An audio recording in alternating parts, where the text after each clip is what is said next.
All right, he's going to play with both bands in the afternoon, so you'll see him as he will show you his musical talents, which are vast, as he's moved on to a different career. You know, if you've listened to the show through the years, you know I don't have a lot of favorite players, but I had one, and that was, of course, Bernie Williams, who was sitting to my left right here. So big hand, folks, for Bernie Williams. Oh, my God. Thank you Welcome, so much. Bernie. How are you? I am doing great. Thank you so much for having me. Well, very nice of you. The guys are thrilled to have you join both bands today. And I gather you got a gig in Saratoga this weekend. Is that it? That is correct. Saratoga's rocking this weekend. Travis, that place is going to be packed. Yes, they are. Where are you playing? Place called Geffens. Oh, okay. Geffens? Yeah. All right. That town is jammed this weekend with the Travis and with the racing. Oh, it's going to be unbelievable. That place is crazy this weekend. So, and things are going well. I was with Bernie for his charity event where the band that night was unbelievable. You know, you were sitting with my wife and she said, man, this band they have is amazing. That all-star band you had that night at your charity event was unbelievable. Yes, and they were extremely happy because then we had an opportunity after that to play. Do you play with them a lot, those guys, that group of guys? Do you play with that group a lot? Yes. You know, my musical director, Mr. Richie Canada, right, from the Billy Joel. Yep.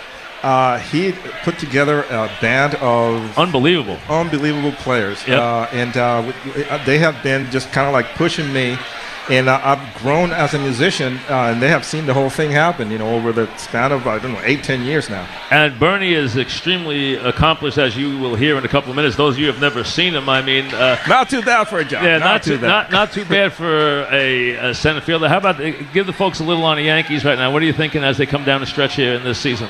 Well, I think they have to be they have to stay healthy. I think things like what happened yesterday. I remember. Yep.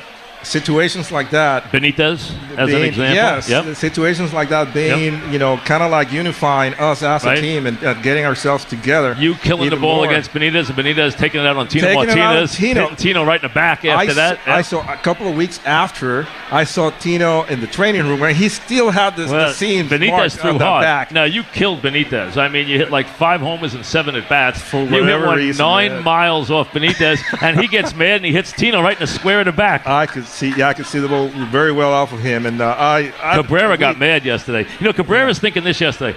Hey guys, I'm mailing it in. I haven't had a hit the whole series, and now you're going to hit me. You're going to throw at me. They were running on reputation, man. He's their best player, right. Even though he wasn't. He hadn't done anything. Yeah, that's right. He's had a rough year this year. Yeah.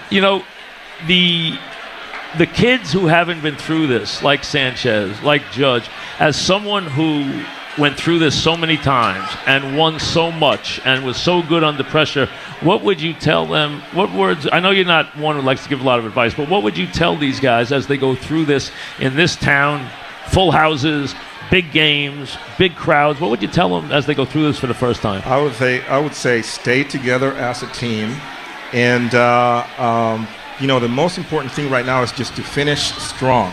Just take every game as, not really looking into the future, not really looking into the past. You just treat every game as an individual event and trying to do the best that they can to win that particular game and then move over to the next game. I think you keep putting a body of work together over the next couple of weeks, and they could make a run at this. And Sanchez has really found himself again now. He is on fire. Absolutely, man. And I think, to have 2 sluggers like that, hopefully Judge will come out of whatever funk he's in.